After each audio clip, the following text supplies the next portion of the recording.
एक बेहद मामूली से विवाद ने वसई विरार क्षेत्र की राजनीति में तूफान खड़ा कर दिया है, जिसे महाराष्ट्र नवनिर्माण सेना व शिवसेना उद्धव ठाकरे गठ एक दूसरे के खिलाफ अचोले पुलिस स्टेशन में खड़ा नजर आ रहा है तथा बड़ी तादाद में दोनों ही पक्षों में कार्यकर्ताओं के चलते जहां अचोले पुलिस स्टेशन में माहौल बेहद तनावपूर्ण नजर आ रहा है, वहीं दोनों ही पक्ष एक दूसरे के खिलाफ आरोप प्रत्यारोप करते दिखाई दे रहे हैं। वहीं इस मामले में शिवसेना उद्धव ठाकरे गुट के एडवोकेट अनिल चौहान, नम्रता ठाकुर तथा वरिष्ठ नेता शिरीष चौहान ने भी इस विषय में अपनी प्रतिक्रिया दी है।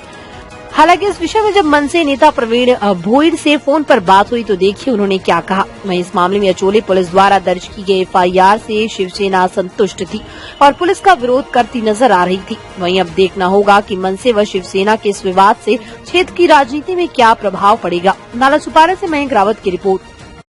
ये एक लोकशाही को मतलब ललकारने की कोशिश की गई, धिक्कारने की कोशिश की गई।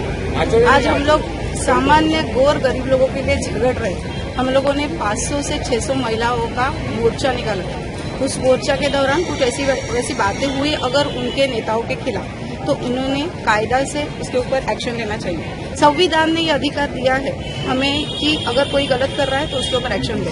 ये षंड है जो आके 30-40 लोग आके सिर्फ 4 लोगों के ऊपर हमला कर रहे हैं। हम लोग बैठे थे, हम लोग चर्चा करने की कोशिश कर रहे थे। उसमें काफी सारे मनसे के अधिकारी थे, मनसे के पदाधिकारी। कार्यालय में कौन? मैं जब वहाँ पे पहुंची तो कुछ पदाधिकारी आके नाला सुपारा के, जिनको मैं नहीं जानती, वो बैठे हुए थे, उनकी चर्चा चल रही थी, तो मैं भी उस चर्चा में शामिल हुई। हम लोग एक अच्छे से चर्चा कर रहे थे। उतनी देर में प्रवीण भोईर की एंट्री हुई। प्रवीण भोईर ने डायरेक्ट भड़व्या करके शुरू की, भड़वे आमच्या नेत्याला शिवी देतो। ये कौन सी बात है? अगर कुछ प्रॉब्लम है तो सुलझाओ। और उन्होंने इनका गला दबाया, मैंने खींचा और मैंने आगे हुई। तो गाली गलौज सभी साइड से, उनकी तरफ से गाली गलौज मुझे हुआ। आज प्रवीण भोईर को मेरे पापा वसंत वही थी, उनके वजह से ये प्रवीण भोईर बड़ा हुआ है। और अगर तुम्हारी मनमानी तानाशाही ऐसे चलती रहेगी ना, उसका जवाब में मैं एक महिला खड़ी रहूंगी। ये गलत है। हम लोग सामान्य लोगों की प्रश्न लेके वहाँ पे खड़े हुए थे। अगर सच में आपको प्रॉब्लम है तो आप कायदे से मदद लीजिए। लेकिन ये कोई बात नहीं है कि आके षंडों की तरह 4 लोगों पे हमला किया जाए, 5-25 लोगों को लेके षंडों की तरह हमला किया जाए। इसका मैं धिक्कार करती हूँ, निषेध करती हूँ। इनका एक कार्यकर्ता आज भी खंडनी की गुना में अटका पड़ा है, उसके ऊपर केस हुई है, वो जेल में पड़ा है, आपको जानते होंगे। यही परिस्थिति उनके साथ ना हो, क्योंकि वहाँ पे हम लोग उसके लिए प्रोटेस्ट कर रहे हैं, हम लोग उसके अगेंस्ट खिलाफ हो रहे हैं। इनके अनधिकृत बांधकामों के ऊपर इनके पेज चलते हैं। ये एक और इनका ऐसा खंडनी का गुना ना हो, इसलिए हमारे ऊपर ये हल्ला किया गया है, ये मैं बोलना चाहूँगी। इलीगल कंस्ट्रक्शन का मामला हम लोग उगारेंगे, क्योंकि उनका एक कार्यकर्ता तो खंडनी के अंदर गया है। कंस्ट्रक्शन इनके काफी इलीगल चल रहे हैं और उनको यही डर है कि कोई उसके ऊपर कुछ कर ना दे, इसलिए आके षंडों की तरह, मैं षंड ही बोलूंगी, षंडों की तरह आके एक हमला किया है। 4 लोग, मैंने उनसे रिक्वेस्ट करने की पहले कोशिश की कि 1 to 1 बात करें, आप और ये बेटे हम लोग सब बाहर चले, तो नहीं, गाली गलौज जो हुआ है वो सुनने लायक भी नहीं था। ये कुछ प्रकार नहीं है, ये लोकशाही है। और हम यहाँ से लोकशाही से हम लोग उम्मीद करते हैं कि कानून से उम्मीद करते हैं कि हमें सही इंसाफ मिले। लेकिन ये लोग भी प्रॉपर कलम नहीं लगा रहे। क्यों नहीं लगा रहे मुझे नहीं मालूम। जब इंसान सही रहता है तो आंख से आंख मिलाता है। ये पुलिस मेरे आंख से आंख क्यों नहीं मिला रही है, ये मुझे जानना है। ये जो कलम लगने चाहिए वे क्यों नहीं लग रहे, क्या इनमें कमी है? नहीं, आपका ये कहना है कि इस मामले में पुलिस अपनी भूमिका सही ढंग से नहीं निभा पा रही है। जो कलम लगने चाहिए, क्योंकि मैं साक्षीदार हूँ इनका। जब गला दबाए तो इनको मैंने खींचा था और मैं आगे हुई थी। ये मैंने ये किया है, तो कलम क्यों नहीं लग रहे वहाँ पे? ये लगने चाहिए, ये क्यों नहीं लग रहे, ये मेरा सवाल है। वो ये जो चल रहा है, ये हल्ले जो हो रहे, ये गुंडागर्दी, ये तानाशाही जो बढ़ रही है, वो कब रुकेगी? मैं सब सामान्य जनता से पूछना चाहूंगी, क्या हम लोग आपके लिए खड़े हो रहे हैं? ये गलत है, ये गलत है। आपके सवाल लेके हम लोग खड़े हो रहे हैं। पानी का प्रश्न है, पानी की समस्या, वो लेके खड़े होना गलत है? अगर उसमें कुछ गलत सलत हो जाता है तो आपके लिए कोर्ट है, कायदा है, संविधान है। संविधान ने अधिकार दिया है, हर एक को अधिकार दिया है। आज बाबा साहेब की, अम्बेडकर की जयंती हो रही है और आज महिलाओं के ऊपर, हमारे ऊपर अन्याय हो रहे हैं। ये कौन सा न्याय है, कौन सा इंसाफ है? बस यही पे रुकना चाहिए। प्रवीण भोईर ने साफ तौर पे कहा है कि वहाँ पर वो सिर्फ आपसे वार्तालाप करने आए थे। उन्होंने कहा कोई तोड़फोड़ नहीं की है, कुछ भी नहीं हुआ है, बस। मैं एक बात कहना चाहूंगा कि वसई विरार में है ना, ये जो दहशत मची हुई है कि कायदा कानून पे कोई भी बात ना करते, भरोसा ना रखते हुए सीधा आके दहशत करना, किसी के ऑफिस में आके तोड़फोड़ करना, चर्चा के लिए 25-25, 30-30 लोगों को लेके आना, ये कौन सी चर्चा होती है? और आते ही सीधा गाली गलौज करके गला पकड़ना, महिला को धक्का मारना, महिला को गाली देना, कुर्सी तोड़ना, उसके साथ आए हुए जो गुंडे हैं उन्होंने तोड़फोड़ करना, ऑफिस में पूरा सिस्टम को तहस नहस करना। ये तो मेरे भाई ने पुलिस को बोला, 112 पे कॉल करके पुलिस आई, खुद पीआई जो यहाँ के वलवी है वो खुद आए, एक पीआई नरोटे करके आए, 2 हेड कांस्टेबल आए, 4 से 5 पुलिस आई, उनके सामने सब ये हो रहा था, वो भी 5 मिनट में पहुंची, उनके सामने ये हो रहा था। अगर मैं झूठ बोलूं तो यहाँ की पुलिस झूठ नहीं बोलेगी।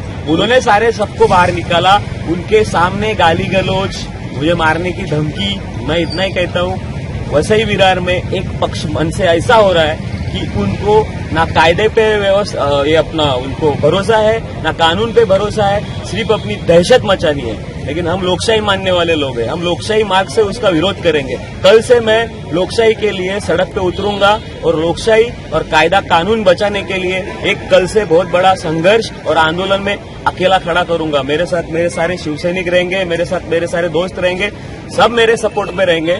और उनका कहना है कि आपने निराधार आरोप लगाया। क्या निराधार आरोप लगाया? वो कानून है, कोर्ट है। अगर मैंने आरोप लगाया है, मेरे खिलाफ आप मुकदमा दायर करो, आप मेरे खिलाफ मानहानि का दावा दायर करो, मैं कोर्ट में जवाब दूंगा।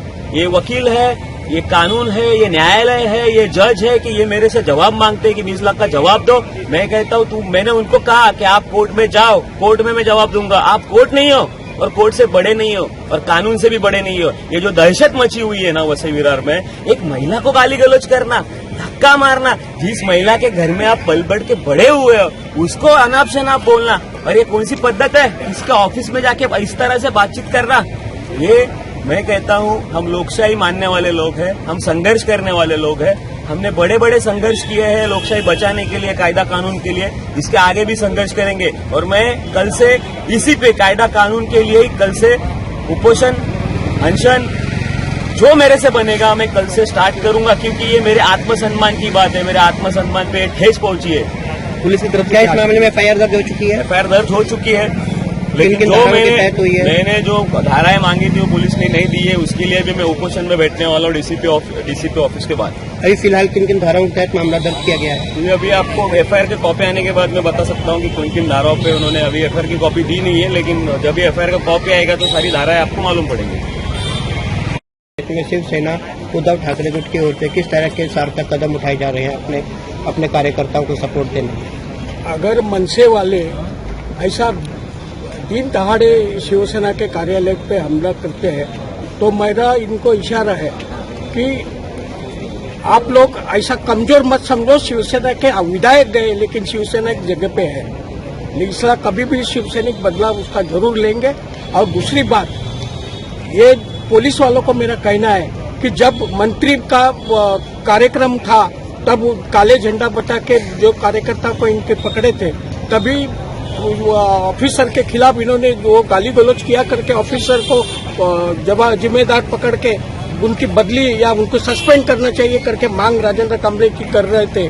तभी मैंने इशारा दिया था कि कांबळे ने कोई गलती नहीं किया, मिनिस्टर का प्रोग्राम उखाड़ने के लिए इन्होंने कोशिश की, उनको बंदोबस्त उन्होंने बराबर किया था और इसलिए उसके पीछे हम खड़े रहे, इसलिए उसका ट्रांसफर भी नहीं हुआ, उल्टा 2 साल और उनको काम करने के लिए मिला।